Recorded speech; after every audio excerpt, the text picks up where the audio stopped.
झारखंड, जहां धरती के नीचे बेशुमार खनिज संपदा है, लेकिन धरती के ऊपर लोग आज भी अपने हक के लिए लड़ रहे हैं।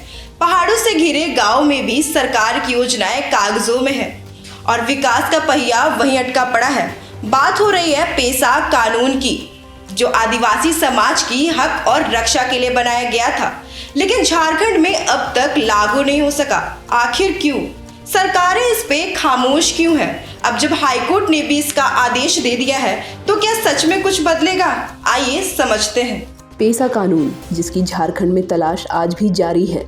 1992 में पंचायती राज व्यवस्था लागू हुई, लेकिन आदिवासी इलाकों को इससे अलग रखा गया था। फिर आई भूरिया कमेटी, जिसने आदिवासी क्षेत्रों में स्वशासन की सिफारिश की। नतीजा 1996 में बना पेसा कानून, जो ग्राम सभाओं को शक्तियां देता है। लेकिन झारखंड में ये कानून बीते 25 साल से ठंडे बस्ते में पड़ा है। सरकारें आई, वादे किए, लेकिन लागू कुछ भी नहीं हुआ। नतीजा, आदिवासी अब भी अपनी ज़मीन और हक के लिए लड़ रहे हैं। वहीं आदिवासी नेता का कहना है कि अगर पेसा लागू होता तो हमारी ज़मीन हमसे कोई नहीं छीन सकता था, लेकिन सरकारें इसे लागू करना ही नहीं चाहती। हमने सड़क पर उतरकर कई बार आंदोलन किए, लेकिन सरकार सिर्फ वादे करती रही है। देखिए, झारखंड में पेसा कानून निश्चित रूप से लागू होना ही चाहिए। कई राज्यों में पेसा कानून लागू हो चुका है, यहाँ भी होना चाहिए। जो भी कारण है, सरकार से हम तो यही निवेदन करेंगे कि जो आदिवासी हित में, आदिवासियों के अधिकार के लिए पेसा कानून निश्चित रूप से लागू होना चाहिए। वहीं पेसा कानून अब झारखंड में राजनीतिक फुटबॉल बन गया है। हेमंत सोरेन की सरकार ने कहा था कि जल्द ही नियमावली बनेगी, लेकिन अब तक कुछ नहीं हुआ। इधर भाजपा भी इसे मुद्दा बना रही है। बीजेपी का कहना है कि हेमंत सरकार आदिवासियों के नाम पर सिर्फ राजनीति कर रही है, वो उन्हें हक देना ही नहीं चाहती। देखिए, पेसा कानून को लेकर सरकार पेशो पेश पे है, क्योंकि समाज का दो वर्ग इस कानून को लेकर जो मतभिन्नता रखता है, वो सरकार के लिए परेशानी का विषय है। एक समाज चाहता है कि पेसा कानून बिल्कुल उस तरह से लागू किया जाए जो उनके व्यापक हित में हो। दूसरी ओर समाज का एक तबका चाहता है कि पेसा कानून लागू ही न किया जाए। तो इस द्वंद्व के बीच सरकार को एक रास्ता निकालने की आवश्यकता है। समाज के सभी लोगों के बीच जो हितधारक हैं, उनसे बातचीत करके सर्वमान्य कोई एक ऐसा फॉर्मूला तय किया जाए जो दोनों समाज के लोगों को स्वीकार हो। लेकिन अब तक सरकार इसमें असफल होती हुई दिखाई दे रही है। सरकार को आगे आना होगा और मीठा मीठा गप गप कड़वा कड़वा थू थू करने से नहीं चलेगा। उनको पहल करनी होगी और समाज के सभी लोगों से बातचीत करके ही कोई रास्ता निकाला जा सकता है, क्योंकि झारखंड के लोगों की जो अपेक्षाएं हैं, राज्य तेजी से आगे बढ़े, उसके अलावा आदिवासियों का हित संरक्षित हो, सरानों के भी हित संरक्षित हो। तो इस विषय पर व्यापक चर्चा के बाद ही मैं समझता हूँ किसी निष्कर्ष पर पहुंचा जा सकता है। वहीं कांग्रेस इस पर अलग ही तर्क दे रही है। कांग्रेस का कहना है कि सरकार इस पर गंभीर है, लेकिन कुछ तकनीकी दिक्कतें हैं जिन्हें दूर करने का काम जारी है। पेशा का मतलब क्या है? पेशा का मतलब है गांव का कानून। पेशा का मतलब है जल जंगल जमीन, यहाँ की संस्कृति गांव के अनुरूप चलाने का। कल भी थाना थे, कल भी अंचल था। हमारे जितने भी डॉक्यूमेंट्स थे वो अंचल के ही अधीन थे, आज भी अंचल के अधीन है। कल भी जो है थाना वहाँ पे गांव में घुसती थी, आज भी घुसती है। लेकिन कल और आज में अंतर क्या है? अगर हमारी जो पौराणिक व्यवस्था है, परंपरागत व्यवस्था है, ग्राम सभा अगर हमारा स्ट्रोंग रहेगा तो थाना भी अगर घुसेगा तो जो ग्राम सभा का जो कमेटी है, उसके माध्यम से पहले वहाँ पहला डिसीजन होगा। पहला डिसीजन आपको ग्राम सभा में होगा और उसके बाद गांव में डिसीजन होने के बाद वो अपील, वो थाना जा सकता है, अपील में फिर वो एसपी के पास जा सकता है, अपील में डीसी के पास जा सकता है। कहने का मतलब ये है, अगर अंचल का बात है, आज इतनी हत्याएं क्यों हो रही हैं? आज जिस दिन आप पेशा कानून लागू कर दीजिएगा, देख लीजिएगा हत्या रुक जाएगी। भाई भाई का जो लड़ाई है वो गांव अपने ऊपर में कोर्ट हो जाएगा, गांव जज हो जाएंगे गांव के लोग। और गांव का आखिर गांव का ही कॉन्सेप्ट है ना, पंच परमेश्वर। कोई कोर्ट के लिए थोड़ी कहा गया कि अधिकारियों के लिए थोड़ी कहा गया। पंच परमेश्वर किसके लिए कहा गया? गांव का जो सरकार, गांव का जो निर्णय है उसके लिए कहा गया। तो फिर से हमारा जो व्यवस्था है, और चूंकि यह 5th शेड्यूल का इलाका है, या 5th शेड्यूल झारखंड प्रदेश का ही निर्माण इसीलिए हुआ है कि यहाँ का जल जंगल जमीन भाषा संस्कृति अक्षुण्ण रहे। लेकिन आज राजधानी बनने के बाद में बहुत सारे दंश को यहाँ के मूल गांव को झेलने पड़ रहे हैं। यहाँ के लोगों को आप देखिएगा कि जो विलुप्त होता गांव है, विलुप्त होती संस्कृति है, उसको कौन बचाएगा? लोगों को बसने और रोजगार या उद्योग लगाने से यहाँ पे नहीं है, लेकिन उद्योग लगेंगे तो कैसे उद्योग लगेंगे? अगर मान लीजिए कि लोग अगर चमड़ा का उद्योग नहीं चाह रहा है तो वहाँ चमड़ा का उद्योग नहीं लगेगा। लोग चाह रहे हैं कि वहाँ पे कपड़ा का उद्योग लगे तो वहाँ पे कपड़ा का उद्योग लगेगा। लेकिन इसका निर्णय जो है सरकार के स्तर पे ना हो करके इसका निर्णय ग्राम सभा के स्तर पे। देखिए पेच फंसने का कारण क्या है? जिस टाइम में पेशा कानून का निर्माण हुआ, ये सब तमाम क्षेत्र जो ये हॉस्टल हुआ करता था। ये जो आज प्रोजेक्ट बिल्डिंग को हम अगर देख रहे हैं तो ये हॉस्टल हुआ करता था।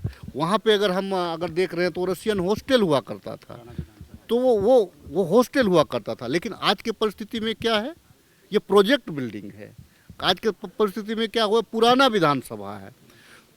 तो कल के तारीख में जब यहाँ पे पेशा का कॉन्सेप्ट को लाया गया, उस टाइम में ये प्योर गांव था।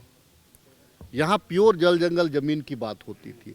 लेकिन राजधानी आप रांची को केवल देख रहे हैं, लेकिन रांची से अगर आप हट के जाइएगा तो आपको वही गांव फिर से मिलेंगे। आप रांची को देख रहे हैं तो रांची में जो रहने वाले लोग हैं, रांची में एक प्रदेश से तो कोई नहीं आया।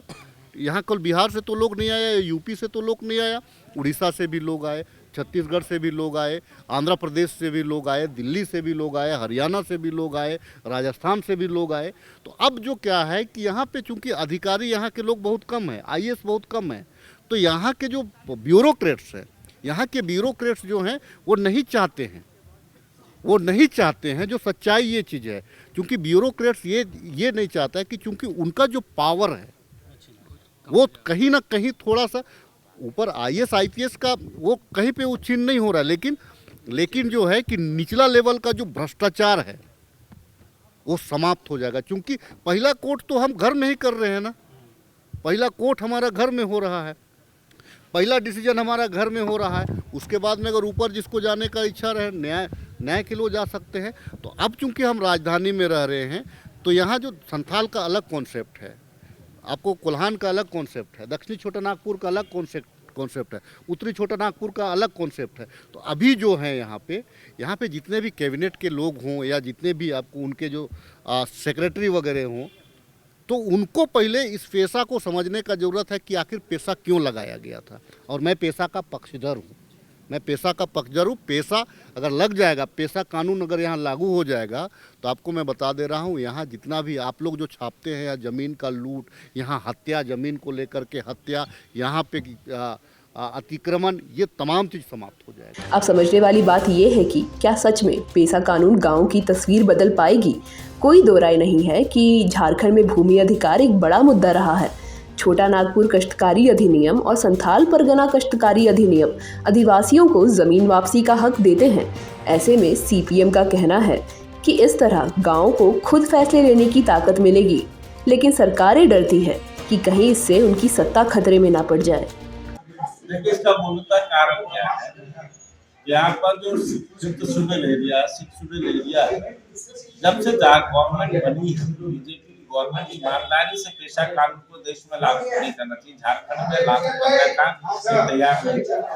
उसका साफ नजर है कि भारत के झारखंड की खनिज संपदाओं पर उसकी नजर है। पेशा कानून का नियम है या लारा एक्ट में तो नियम कि अगर पेशा कानून लागू हुआ तो यहाँ के पंचायतों से लेकर प्रधानों से लेकर ग्राम प्रधानों से लेकर सभी से आवेदन आपको लेना पड़ेगा, अनुमोदन लेना पड़ेगा। ग्राम पंचायतों से अनुमोदन लेना अगर पेशा पूरी तरह से लागू कर कहीं न कहीं गवर्नमेंट ग्रामीण को फायदा पहुंचाने के लिए जितनी पूर्ववर्ती सरकारें रही और पेशा कानून को सख्ती से यहाँ लागू नहीं कर रही है। अब पेशा कानून जो झारखंड की जल जंगल जमीन की संरक्षणा के लिए यहाँ के आदिवासियों की जमीन को बचाने के लिए संरक्षित की गई थी। पेशा कानून का 1996 में जो पास आउट किया गया था, यहाँ के ट्राइबलों से जमीन जबरदस्ती वो खरीदते हैं, बेचते हैं, यहाँ के खनन क्षेत्रों को जिस तरह से गवर्नमेंट देने का काम था उस पर रोक लगाने के लिए बनाया गया था। इसके बावजूद आदिवासी राज बहुल होते हुए भी आज तक पेशा कानून को सख्ती से लागू नहीं किया गया है। और अभी तक जितने भी चुनाव हुए हैं, जब ग्राम प्रधानों का हो चाहे मुखिया का हो, चाहे वार्ड कमिश्नर का हो, पेशा कानून के तहत झारखंड में नहीं हो रहा है। और ये चुनाव नहीं हो रहा है, इसके तहत यहाँ के अधिकारों का हनन हो रहा है, यहाँ के जल जंगल जमीन और यहाँ के संसाधनों को जबरदस्ती लूटने का काम हो रहा है कॉर्पोरेट घरानों के द्वारा। इसलिए जो भी सरकारें होती है वो कॉर्पोरेट घरानों के इशारे के काम करती है। पेशा कानून के अंदर में कई पेचीदगियां है, जमीन लेने में, खान लेने में, इसको इसीलिए झारखंड में पेशा कानून पूरी सख्ती से लागू नहीं किया जा रहा है। बहरहाल हाईकोर्ट के आदेश के बाद सरकार के पास अब ज़्यादा वक्त नहीं है।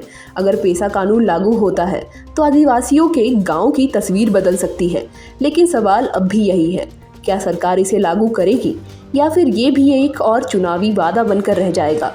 झारखंड में पेशा कानून लागू करने की मांग लंबे समय से हो रही है। अगर सब ठीक रहा तो जल्द ही ये कानून लागू होगा।